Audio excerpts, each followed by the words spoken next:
नवाज से नीचे उतर जाओ, वो चोर आ रहा, नवाज से नीचे उतर जाओ, वो चोर आ रहा, नवाज से नीचे उतर जाओ। क्या बोला तूने? वो चोर आ रहा, नवाज से नीचे उतर जाओ। जी हाँ, प्रोटोकॉल देने वाले पुलिस वालों को भी पता है कि चोर कौन है, इसीलिए वो सरेआम ऐलान कर रहे हैं कि भाई दीवार से पीछे हट जाओ, चोर आ रहा है। यही चोर जहाज में बैठा देखो क्या कर रहा है। इतना आलसी है कि वॉशरूम जाने की भी हिम्मत नहीं है और वहीं सीट पर बैठे बैठे लोटे में मुँह तर रहा है।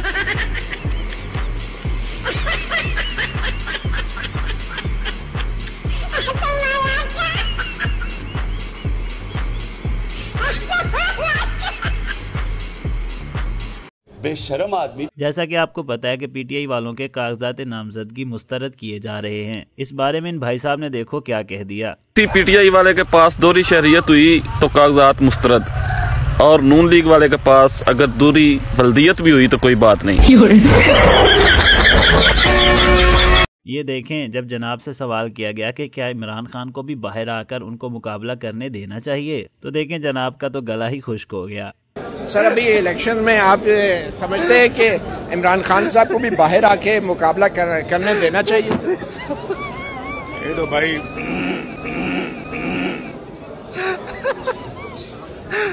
जैसा करोगे वैसा भरोगे। तो आप समझते हैं उनके साथ वही हो रहा है जो आपके साथ हुआ था? और बैरिस्टर गौहर साहब ने देखो बता दिया कि इलेक्शन कमीशन वालों ने इनके कागजात नामजदगी ना जमा करने पर एतराज कौन सा लगाया। उनका ऑब्जेक्शन ये आया कि दस्तखत के नीचे डेट है, इसको वापस करो और ये डेट सेपरेट लिखो।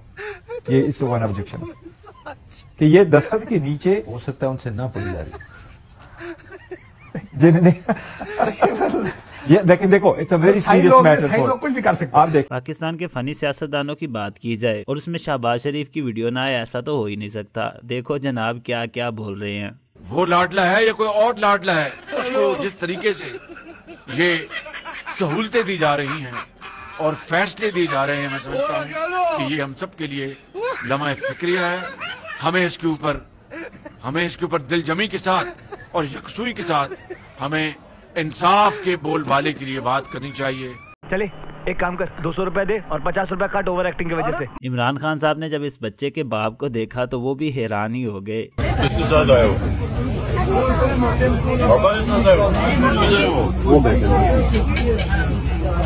ये जो हाथ खड़ा था, ये बच्चा जो है जी। राजा रियाज साहब को भी देख लें कि ये पीटीआई के आतंकवादियों के बारे में क्या कह रहे हैं। जो हमारे वोटर हैं वो ट्विटर उस तरह नहीं चला सकते जिस तरह उनके लड़के चलाते हैं। उन्हें काम ही कोई नहीं और 24 आवर या सोते हैं और या फिर वो बैठ के जीन पहन के बैठे हैं और यही काम कर रहे हैं और कोई काम नहीं। यार इन औरतों को देख लें, सियासत में आकर इन्होंने ताने भी देने हैं तो औरतों वाले ही देने हैं। नून लीग की उज़्मा बुखारी को देख लें जो पीटीआई की जरताज गुल के बारे में क्या कह रही हैं। लेकिन मुझे एक बात समझ नहीं आई, मर्दों ने तो दाढ़ियां रखी थी हुलिये बदलने के लिए, बीबियां तो पेड़ा घर कादली हो गया है। मतलब उसे ताजगुल देखी ना आपने, उस बेचारी का हालो बेहाल भी पड़ी है। वो मेरा ख्याल है कि पूरा मेकअप नहीं पहुंच रहा, जहां पे भी वो किसी जगह पे है ना, किसी कार में घुसी हुई है, वहां पे उनको मेकअप पूरा नहीं पहुंच रहा और या स्किन केयर नहीं पहुंच रही। जो भी हालात हैं, काफी हालात माड़े हैं।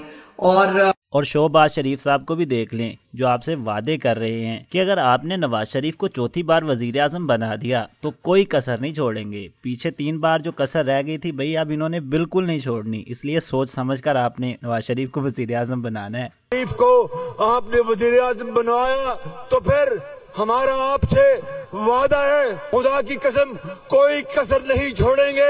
हम इस मुल्क के, इस सूबे के बच्चों और बच्चियों को बेहतरीन तालीम दिलवाकर बाहर के ममालिक में जाएंगे। आपने वोट की पर्ची के ऊपर मोहर लगाकर मेरे बुजुर्गों, भाइयों और बहनों, कशकोल 76 साल गुजर गए हैं कि कशकोल हमारे हाथ में है। और ये देख लें 9 मई इनके जहन में कितना बैठा हुआ है। हर बात में 9 मई 9 मई, इलेक्शन भी ये 9 मई को करवाना चाहते हैं। वो सवाल है जिसका आपने 9 मई को जवाब देना है।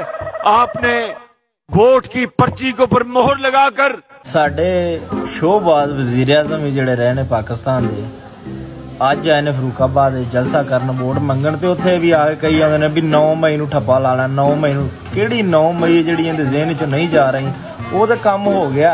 इलेक्शन फरवरी दे ने मई दे नहीं है ते 8 तरीक नु इलेक्शन है। और इधर देख लें जनाब, जो पाकिस्तान के चौथी बार वजीर आजम बनने के ख्वाहिशमंद हैं, ये पाकिस्तानी परचम का कितना एहतराम कर रहे हैं।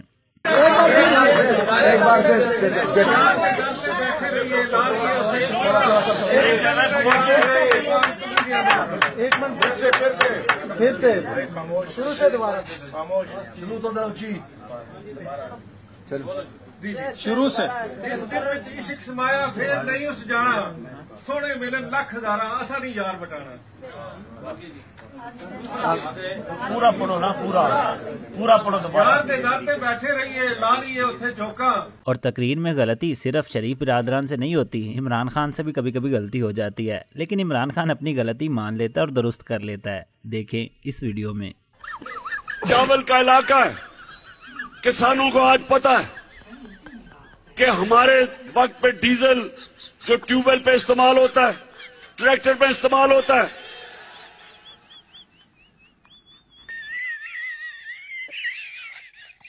सॉरी मैं गलत से कह गया, फजल रहमान जो इस्तेमाल होता है इन सारी चीजों में। अली भाई, हाँ जी, इस बंदे से बल्ले का निशान छीन लिया तो फिर क्या हुआ? उसको मेरी शक्ल का भी निशान दे दो ना, तो लोग उसी पे ही टप्पा मारेगा। मेरी बात लिख ले खान अली भाई। असदू प्रॉब्लम ये है कि तेरी शक्ल बैलेट पेपर पे नजर नहीं ना आनी। अली क्या बात कर दिया तुमने? खान साहब का हुक्म हो तो लोग अंधेरे में भी आके शक्ल पे टप्पा ही मारेगा। खान साहब को तू परेशान मत हो, तू खान का टाइगर जो है, तू परेशान मत हो मेरा भाई, तेरे को मैं परेशान देखना ही नहीं चाहता। यार असदू तो बात बहुत बड़ी कर देता है ना। वही तो है, मैं बोल दिया ना, तू परेशान मत हो। पीटीआई के चेयरमैन बैरिस्टर गौहर अली ने मरियम नानी को देखो क्या पैगाम दे दिया कि 8 फरवरी को इसका क्या रोल होगा। देखो होप उन पे तारी है और मरियम ने मैसेज दे देना 8 फरवरी को इंशाल्लाह उसका रोल होगा नानी वाला। She is out of it. अब ये तसल्ली रख लें। पटवारी इन्ने पागल हो गए ने कि हुण शैतान भी नून लीग ज्वाइन कर लेना ते ओनू भी कहणगे उई चाचा इबलीस किन्ना ईमानदार है। और यहाँ देखें पीटीआई के कारकुन आरओ ऑफिस में किस तरह कागजात नामजदगी जमा करवाने के लिए पहुंचे।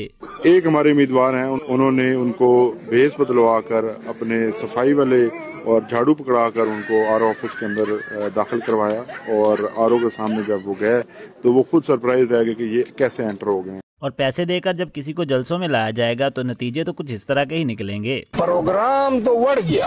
कहाँ पे आई थी हो? क्या? कहाँ पे आई थी हो? वो नवाज खान को देखने। किसको? नवाज खान को देखने। नवाज खान को देखने? हाँ जी। तो जहांगीर तरीन को नहीं देखने आई? देखने आई हूँ सबको। जहांगीर तरीन कौन है? वो वजीर आजम है। वो भूल गई। वजीर आला है। वजीर आला। वजीर आला। अच्छा। सनम जावेद ने देखो मरियम नवाज को चैलेंज कर दिया, जहाँ से तुम इलेक्शन लड़ोगी उसी हल्के से मैं इलेक्शन लड़ूंगी। मैडम इलेक्शन किस हल्के से लड़ रही हैं? जहाँ से मरियम नवाज लड़ेगी उनके मुकाबले में लड़ूंगी, जहाँ से भी लड़ेगी। कागज जमा करवा दिए हैं? कागज तो जमा करवाए, मुझे डर समझ नहीं आ रहा, इतना डर क्या है कि कागज भी रिजेक्ट करवाने हैं, जमानतें भी नहीं होने देनी है, मतलब कुछ तो बात बने। बाकी सब छोड़े, वैसे देखे ये डब्बू अंकल हंस कैसे रहे हैं, इनको देखकर तो मेरा भी हासा निकल गया।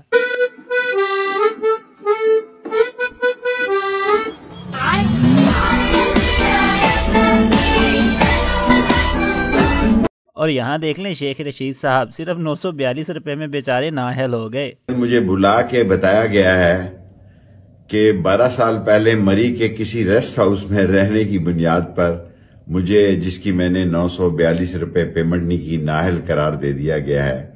ये एक ऐसा भोंडा मजाक है, ये एक ऐसा घटिया मजाक है कि जिसकी जितनी मजम्मत की जाए वो कम है।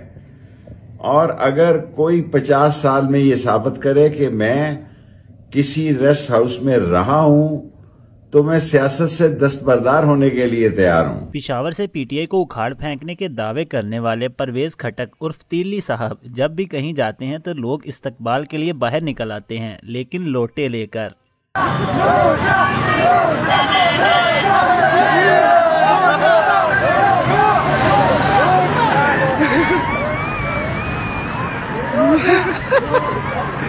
जी तो दोस्तों, कैसी लगी आपको आज की हमारी ये वीडियो, कमेंट करके ज़रूर बताइएगा। वीडियो अच्छी लगी है तो इसे लाइक कर दें और मज़ीद ऐसी ही वीडियोस देखने के लिए हमारे चैनल इसरार इन्फो टीवी को ज़रूर सब्सक्राइब करें।